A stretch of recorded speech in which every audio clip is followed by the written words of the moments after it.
नमस्कार दोस्तों, career platform आप सभी का स्वागत है।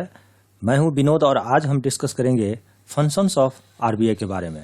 देखिए, फंक्शंस ऑफ आरबीआई के टोटल 8 फंक्शंस है और उसमें हम एक फंक्शन, फर्स्ट फंक्शन जो है आरबीआई का द मेन फंक्शन था, जो कि नोट को क्या करता था, प्रिंट करता था। ये हमने पार्ट 3 में कंप्लीट किया है और ये जो होगा ये पार्ट 4 वीडियो होगा।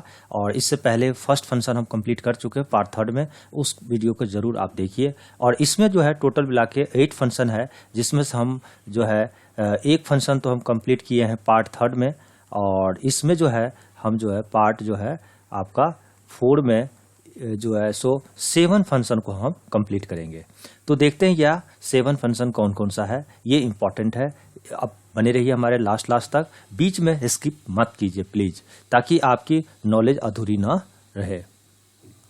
दोस्तों, टोटल 8 फंक्शन हम डिस्कस करेंगे और उसमें से एक फंक्शन जो है, जो मेन फंक्शन था इसका पहला नंबर का फंक्शन, ये हमने डिस्कस ऑलरेडी कर चुका है। कहाँ पे? तो वीडियो नंबर 3 में, यानी पार्ट 3 में। उस वीडियो में क्या डिस्कस किए? The main function of RBI is to print the currency note in India. हमने लिख दिया है the main function of RBI is to print the currency note India. India में नोट कहाँ कहाँ छापे जाते हैं, पेपर मिल कहाँ पे है, नोट पे किसका साइन होता है, ऑलरेडी सारी चीजें हमने डिस्कस किया है। अब इस वीडियो में हम लोग कंटिन्यू करेंगे पॉइंट नंबर 2, यानी द सेकेंड फंक्शन से। तो सेकेंड फंक्शन आरबीआई का क्या है, ये भी इंपॉर्टेंट है जानना। तो आप लिखते हैं, हम लोग इसको कंटिन्यू करते हैं। देखिए, सेकेंड फंक्शन है the RBI is the lender of last resort. मतलब यानी आरबीआई इज द LOR, यानी LOR का मतलब क्या होता है? Lender of last resort. इसका मतलब मीनिंग समझिए, मैं हिंदी में भी बताता हूं।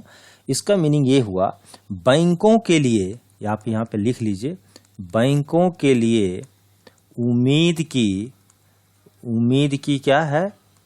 उम्मीद की आखिरी किरण है,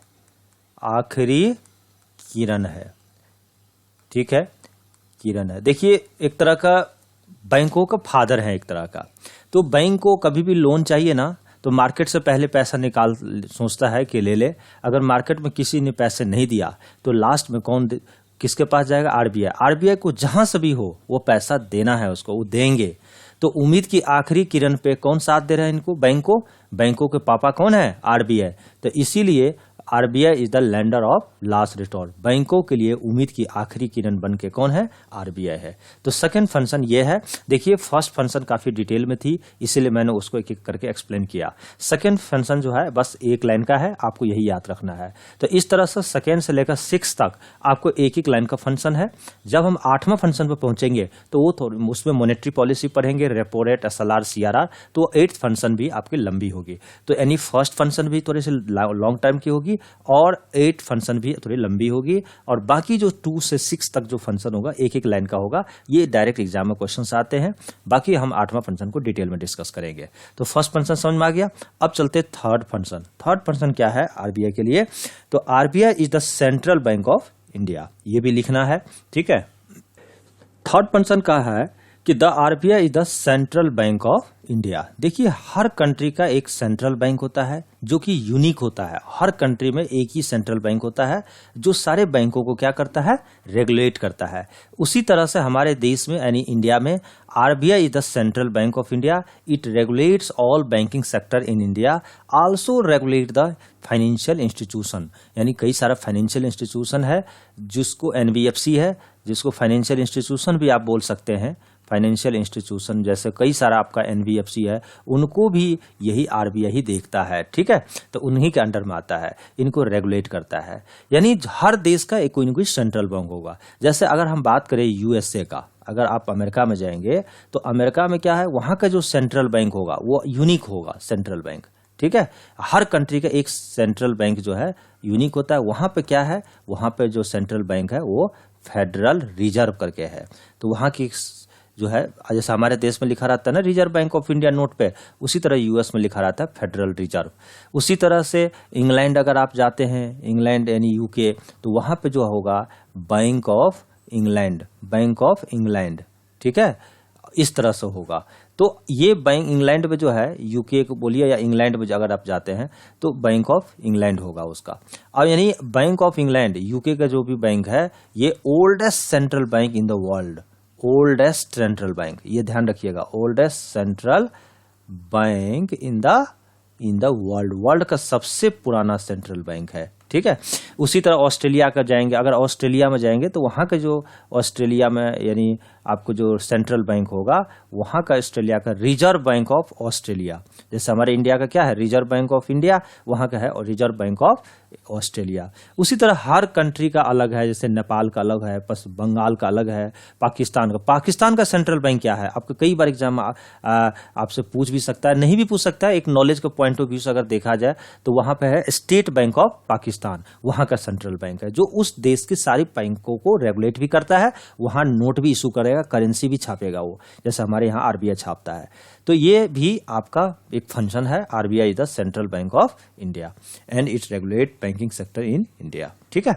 next function, fourth next function है कि RBI is the bankers to the government of India, यानी आरबीआई जो है is the bankers to the government of India, यानी भारत सरकार का बैंक कौन है, तो हम बताएंगे आरबीआई है। जो भी हमारा सरकार का बैंक है आरबीआई। जैसे हम लोगों का बैंक कौन है, जैसे यूनियन बैंक ऑफ इंडिया, जैसे central bank of India, state bank of India, ये हम लोगों का बैंक है। सरकार का बैंक कहाँ है, तो ये आरबीआई। अगर सरकार को कहीं से पैसा चाहिए बाहर के कंट्री से, तो सरकार आरबीआई के थ्रू पैसा आता है, यानी सरकार का बैंक है ये आरबीआई। तो ये भी हमारा एक तरह का बैंक है, फंक्शंस है, ये फोर्थ नंबर का फंक्शन।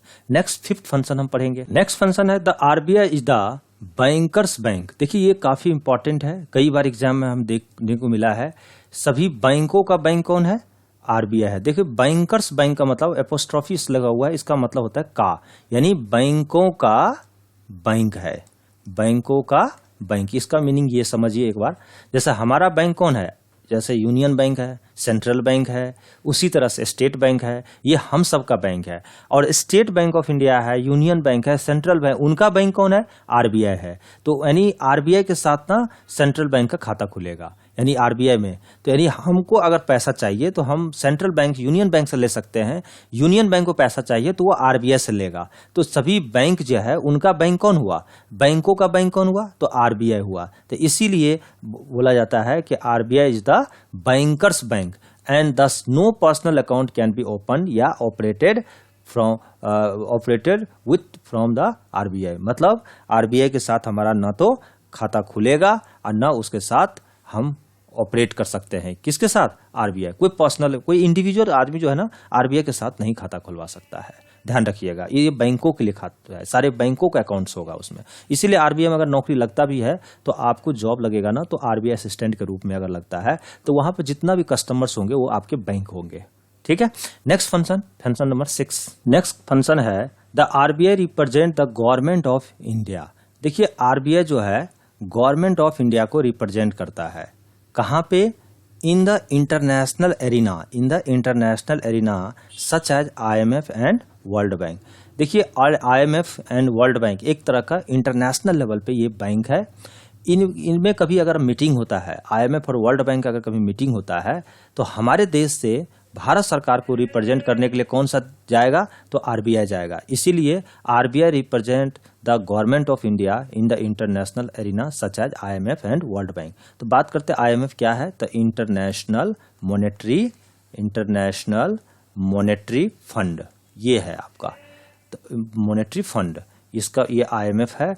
इसका जो है इसमें रिप्रेजेंट करने जाएगा आरबीआई। उसी तरह से वर्ल्ड बैंक क्या है, वर्ल्ड बैंक एक सिंगल बैंक नहीं है, वर्ल्ड बैंक जो है आपका एक तरह का ग्रुप है जिसमें 5 बैंकों का ग्रुप है, जैसे आईबीआरडी, आईडीए, ठीक है, आईएफसी, मीगा, ठीक है, एमआईजीए और आईसीएसआईडी। यही 5 बैंकों के ग्रुप को हम वर्ल्ड बैंक बोलते हैं। इसमें अगर कभी मीटिंग होता है तो भारत सरकार की तरफ से आरबीआई जाएगा इंडिया को रिप्रेजेंट करने के लिए। तो ये भी हमारा एक फंक्शन हुआ। नेक्स्ट फंक्शन नंबर आपका 7। नेक्स्ट फंक्शन है कि RBI is the custodian of all the foreign exchange serve in the country. जितने भी विदेशी मुद्रा आएगा हमारे देश में, डॉलर है, यूरो है, वो सारे किसके कस्टडी में चला जाएगा, ये सारे कस्टडी में चला जाता है आरबीआई, यानी आरबीआई एक तरह का कस्टडी के रूप में उसको रखता है पैसे का। तो ये भी आरबीआई का एक तरह का फंक्शन है। तो ये हमने अभी तक 7 फंक्शन डिस्कस किया। अब जो लास्ट फंक्शन है वो काफ़ी इंपॉर्टेंट फंक्शन है, जो कि आपके एग्जाम पॉइंट ऑफ व्यू से, जिसके अंदर आएगा मॉनेटरी पॉलिसी, जो कि ये काफ़ी इंपॉर्टेंट और ये लंबी है, इसीलिए इसको थोड़ा सा पेशेंस के साथ आप पढ़ेंगे। देखिए the 8th function of RBI क्या है। The 8th function of RBI is to control inflation. देखिए ये सबसे इंपॉर्टेंट है, इन्फ्लेशन को ये कंट्रोल करता है। जो महंगाई आती है ना हमारे कंट्री में, ये महंगाई किसके कारण का होता है, तो ये मनी के सर्कुलेशन से। मनी का अगर ज़्यादा मार्केट में सर्कुलेशन होगा तो इन्फ्लेशन है, ऑब्वियस है कि इन्फ्लेशन आपकी बढ़ेगी। अभी देखिए लेटेस्ट जो अभी आपका मॉनेटरी पॉलिसी हुई कमिटी के द्वारा, जो है first by monthly monetary policy हुई थी, जो अप्रैल का बात करते हैं, अप्रैल 2022 अभी हुई थी। तो उसमें जो है सो इन्फ्लेशन फोरकास्ट किया गया है, जो महंगाई है, इन्फ्लेशन कितना है फोरकास्ट किया गया 5.7%, जबकि प्रीवियस में कितना था, प्रीवियस का अगर हम बात करें इन्फ्लेशन तो 4.5%। देखिए 4.5%, जबकि अभी इन्फ्लेशन कितना है 5.7। तो यही इन्फ्लेशन को कंट्रोल करना। तो इन्फ्लेशन क्यों आता है कि मार्केट में जब ज़्यादा पैसा होता है ना लोगों के पास, तो लोग ज़्यादा परचेज करता है और दुकानदार क्या करता है, सामान दाम क्या करता है, बढ़ा देता है, प्राइस को इंक्रीज कर देता है। तो इसी के लिए आरबीआई क्या करता है, मार्केट से पैसा को खींच लेता है। तो मार्केट में जब पैसा कम होगा, परचेजिंग पावर कम होगी, प्राइस घट जाएगी। तो इन्फ्लेशन होना मतलब मार्केट में ज्यादा पैसा होना। तो मार्केट में पैसे के सर्कुलेशन को कंट्रोल करता है कौन, आरबीआई, जिससे कि पैसे की वैल्यू, क्योंकि लोगों के पास पैसे का वैल्यू तभी बनी रहेगी ना जो मार्केट में पैसे का हमेशा कमियां रहेगा। अगर लोगों के पास, हर के पास बहुत पैसा होगा, तब तो लोग परचेज करेंगे, कोई किसी का काम ही नहीं करेंगे। तो इससे क्या होगी, महंगाई दिन प्रतिदिन बढ़ती जाएगी और एक समय ऐसा होगा कि आउट ऑफ कंट्रोल हो जाएगा। जैसे कि अभी देखिए वेनेजुएला की बात करते हैं, वहां पर काफी इन्फ्लेशन है, वहां पे इतनी इन्फ्लेशन है कि वो 1 लाख रुपए में 1 कप चाय मिलता है। जैसे अगर कुछ दिन पहले जिम्बाब्वे का देखिए हालात क्या था 2010 में। तो इसी तरह अभी श्रीलंका का भी काफी दिन पहले इशू चल रहा है, मतलब रिसेंटली लगभग 10-15 महीने दिन का बात बता रहा हूँ। इन श्रीलंका का आप इन्फ्लेशन देखिए, वहां भी काफी महंगाई है। आपके पाकिस्तान में भी देखिए, नेपाल में भी देखिए, हर जगह ना पैसे की वैल्यू हमसे जो है ना कम है।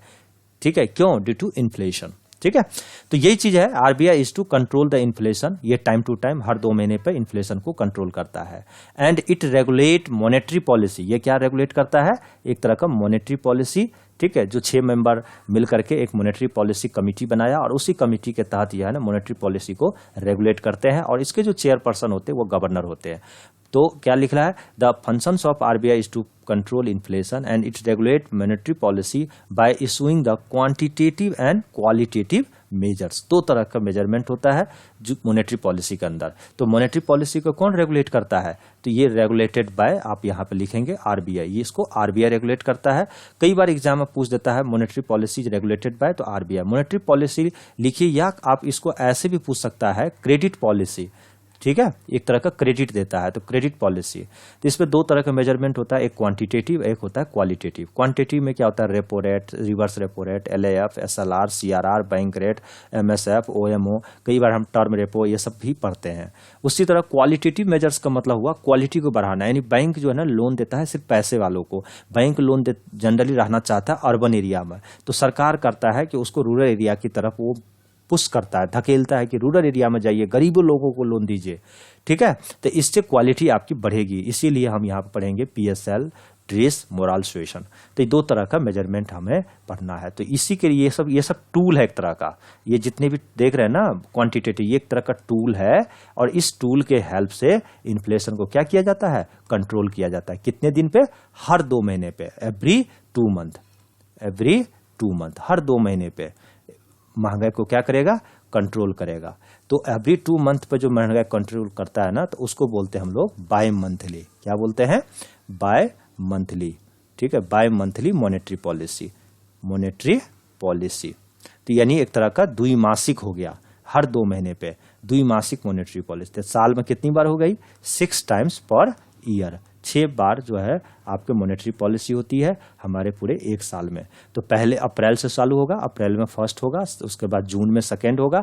इसी तरह से हर 2-2 महीने पे इन्फ्लेशन को कंट्रोल किया जाता है। कैसे होता है? तो कई बार रेपो को रेट को घटा देगा, रेपो रेट को बढ़ा देगा, उसी तरह रिवर्स रेपो को घटा बढ़ा करके SLR CRR को। इससे क्या होता है? इन्फ्लेशन कंट्रोल रहती है। ठीक है, तो इसी को हम फिर आगे बढ़ाते हैं।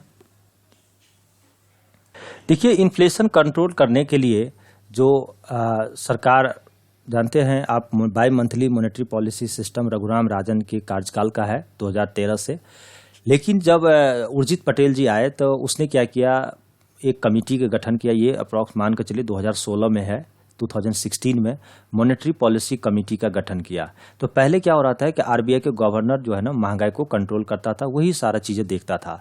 तो गवर्नर क्या किए कि बोला कि नहीं, हम अपने ऊपर काम को, अब लोड को घटाएंगे। उसने क्या किया, अपने ऊपर काम को घटाने के लिए 6 मेंबर का एक कमेटी बनाया और इस कमेटी को बोला है कि आप लोगों को काम होगा कि हर 2 महीने पे इन्फ्लेशन को कंट्रोल करना। ठीक है, और इनके जो चेयरपर्सन कौन होते हैं? इसके जो चेयरपर्सन होंगे गवर्नर होंगे। तो गवर्नर जो है ना चेयरपर्सन होंगे। तो यही है। तो कोई पूछता है कि मॉनेटरी पॉलिसी कमेटी का गठन जो है कितने मेंबर कमेटी का है, क्योंकि मॉनेटरी पॉलिसी कमेटी जो है वो कितने मेंबर का कमेटी है? तो 6 मेंबर, जिसपे 3 मेंबर लिया गया है कहाँ से? RBI से, that is called with in the department, और 3 मेंबर्स लिया गया है outside the department, that is called government of India से लिया गया। इसके चेयरपर्सन कौन होंगे? RBI के गवर्नर होंगे। और इस मॉनेटरी पॉलिसी कमेटी कितने मेंबर कमेटी है? 6 मेंबर का कमेटी है। और इस कमेटी का उद्देश्य क्या है कि टाइम टू टाइम, मतलब हर 2 महीने पे महंगाई को क्या करना? कंट्रोल करना, यानी रेपो रेट को घटाना बढ़ाना, ये सारा काम इसको बांट दिया गया। तो देखिए, गवर्नर के पास बहुत सारा वर्क है, इसीलिए इस 6 आदमी को बैठा दिया कि भाई आप लोग जो है ना, आपको टाइम टू टाइम महंगाई को कंट्रोल करो।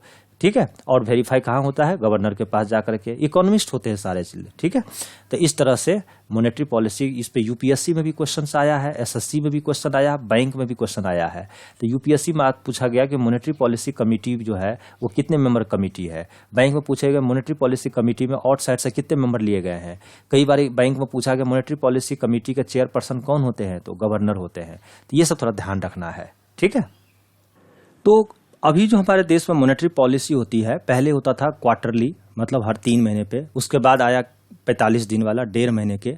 अब जो है, अभी जो हमारे देश में जो रघुराम राजन के कार्यकाल से है, वह 2013 से मॉनेटरी पॉलिसी जो सिस्टम हमारे यहाँ पे, वह हर 2 महीने पे है। और हर 2 महीने को हम बोला जाता है बाय मंथली, यानी 2 महीने में एक बार बाय मंथली मॉनेटरी पॉलिसी, यानी द्विमासिक मौद्रिक नीति।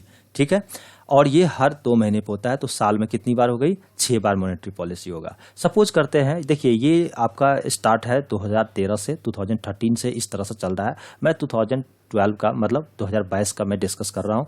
तो देखिए, फर्स्ट मॉनेटरी पॉलिसी जो है ना आपका अप्रैल में अभी हो चुकी है। कब? 8 अप्रैल को। तो 8 अप्रैल को पहला मॉनेटरी पॉलिसी अभी हुई है, जिसको हम बोलते हैं first by monthly monetary policy.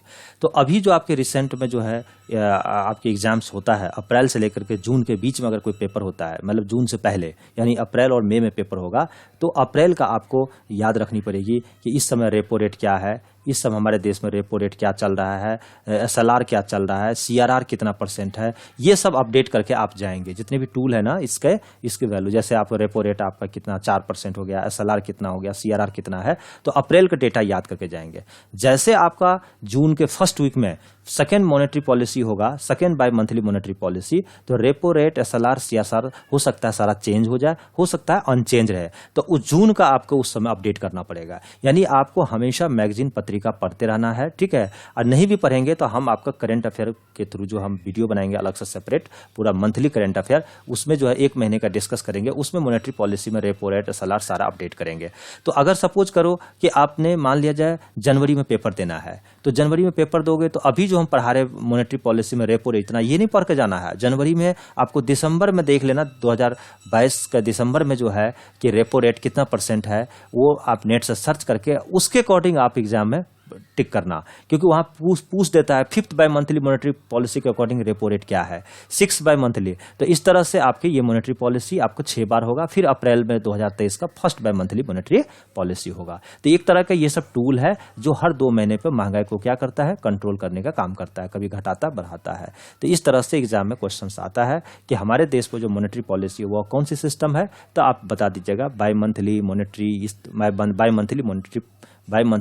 Policy system हमारे देश में चलता है। ठीक है, देखिए 2 तरह की होती है, एक तो मॉनेटरी पॉलिसी है, एक फिस्कल पॉलिसी होता है। तो मॉनेटरी पॉलिसी को जो रेगुलेट करता है, रेगुलेटेड बाय आरबीआई। कौन लिखेंगे, रेगुलेटेड बाय आरबीआई, ये आरबीआई रेगुलेट करता है। लेकिन फिस्कल पॉलिसी जो regulated by government of India. ठीक है, कितना घाटा लगा, ठीक है, तो एक तरह का रेगुलेटेड बाय आरबीआई, ये fiscal policy regulated by government of India, यानी राज्य कोषीय नीति, इसको राज्य कोषीय नीति, इसको मौद्रिक नीति। तो कई बार एग्जाम में पूछ देता है मॉनेटरी पॉलिसी या credit policy regulated by RBI, whereas fiscal policy regulated by the government of India. ठीक है, तो इस तरह से मॉनेटरी पॉलिसी के बारे में कुछ बेसिक जानकारी आपको मिल गया। अब हम जो डिस्कस करेंगे कि मॉनेटरी पॉलिसी के अंदर जो क्वांटिटेटिव मेजर्स है, जैसे रेपो रेट, एसएलआर, सीआरआर, इनके बारे में हम डिस्कस करते हैं। हम क्वांटिटी मेजर्स में हम सबसे पहला जो टूल है वो रेपो रेट है। अब रेपो रेट के बारे में हम डिस्कस करेंगे। देखिए यहाँ पे क्या है, आरबीआई है, यहाँ पे क्या है, ये कमर्शियल बैंक है। कमर्शियल बैंक किसको बोलते हैं, जैसे सेंट्रल बैंक हो गया, यूनियन बैंक हो गया, इस सभी बैंक को हम लोग कमर्शियल बैंक बोलते हैं।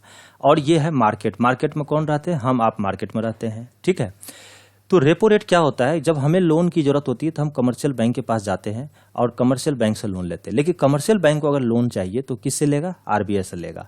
तो आरबीआई क्या करता है, कमर्शियल बैंक को लोन देता है। ठीक है, तो देखिए इस क्वांटिटी मेजर्स में जनरली हम आरबीआई और कमर्शियल बैंक के बीच में के बारे में स्टडी करेंगे। इधर मार्केट के बारे में हम स्टडी उतना नहीं करेंगे, ज्यादा आरबीआई और बैंक के बीच बात है। तो कमर्शियल बैंक को अगर लोन चाहिए तो किससे लेगा, आरबीआई, क्योंकि कमर्शियल बैंक का बैंक कौन है, कमर्शियल बैंक का मतलब वही सरकारी बैंक हो, प्राइवेट हो, फॉरेन, कोई भी बैंक को हम कमर्शियल बैंक बोलते हैं, ऑल बैंक्स को। ठीक है, तो कमर्शियल बैंक को अगर लोन चाहिए तो वह आरबीआई से लोन लेगा। ठीक है, आरबीआई क्या करेगा, लोन देगा कमर्शियल बैंक को, जिस रेट ऑफ इंटरेस्ट पर लोन देगा, शॉर्ट टर्म लोन, उसी रेट को बोलते हैं हम लोग क्या चीज, रेपो रेट। तो आरबीआई अगर कमर्शियल बैंक को लोन चाहिए तो आरबीआई से लोन लेगा, तो आरबीआई क्या करेगा, इसको लोन प्रोवाइड करेगा। तो आरबीआई प्रोवाइड, ये क्या देगा, provide short term loan, RBI provide short term loan. ठीक है, शॉर्ट टर्म का मतलब ये होता है less than 90 days, less than 90 days, 90 दिन से कम दिन का लोन देगा। और मिनिमम कितना दिन देगा, तो मिनिमम जो है ना 2 डेज, ध्यान रखिएगा, लेस का मतलब मिनिमम 2 डेज। ठीक है, और 90 से कम। तो RBI provide short term loan to the commercial bank, और जिस रेट पर देगा, जिस रेट ऑफ इंटरेस्ट पर देगा, उसी रेट को हम क्या बोलते हैं, रेपो रेट बोलते हैं। ठीक है, तो रेपो रेट, तो आरबीआई जिस रेट ऑफ इंटरेस्ट पे कमर्शियल बैंक को लोन देता है उसी रेट, लेकिन ये ध्यान रखिएगा शॉर्ट टर्म बोलना मत भूलना। ठीक है, क्योंकि शॉर्ट टर्म बोलना बहुत जरूरी है। तो RBI provide short term loan to the commercial bank, उस रेट को क्या बोलते हैं, रेपो रेट। और ये कितना परसेंट, अभी 4%। कब का, ये अब ध्यान रखिएगा, ये first by monthly monetary policy जो आई हुआ था ना अभी, ये कब, first by monthly monetary policy जो है ना 8 अप्रैल 2022 को रिलीज हुई थी न्यूज़पेपर में। ठीक है, आरबीआई के द्वारा। तो ये जो है उसके अकॉर्डिंग मैं बता रहा हूं कि रेपो रेट आपका 4% है, और इससे पहले भी 4% था, दैट इज कॉल्ड अनचेंज रहा, कोई चेंजिंग ही नहीं हुआ।